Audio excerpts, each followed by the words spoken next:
nematoda bu har bitta jonzotga, har bitta jonivorga Alloh tarafdan o'zi berilgan aql bor. O'zini darajasi sifatida aql ishlaydi.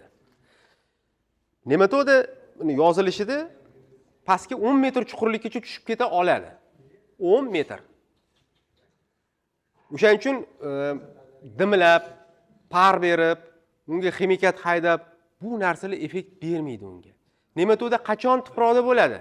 Qachon? Qachonki oziqa bo'lsa. Oziqa bo'lmasa nima qiladi u? Siz ildizni yuldingiz, ildiz bilan chiqqani chiqib ketdi. Qolgani bor-ku, u turmaydi etdi. Sirrazi pastga qarab haydaydi. Ketaveradi u. U turmaydi etdi. Qachonki ildiz bo'lsa, o'sha yerda oziqa bo'lsa, u ovqatlangandan keyin bir-biri bilan qovushish kerak.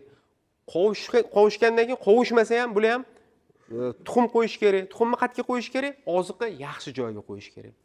Любой hamma nematoda u xoh galloviy bo'lsin, xoh nima bo'lsin, steblevoy nematodan turlari ko'p.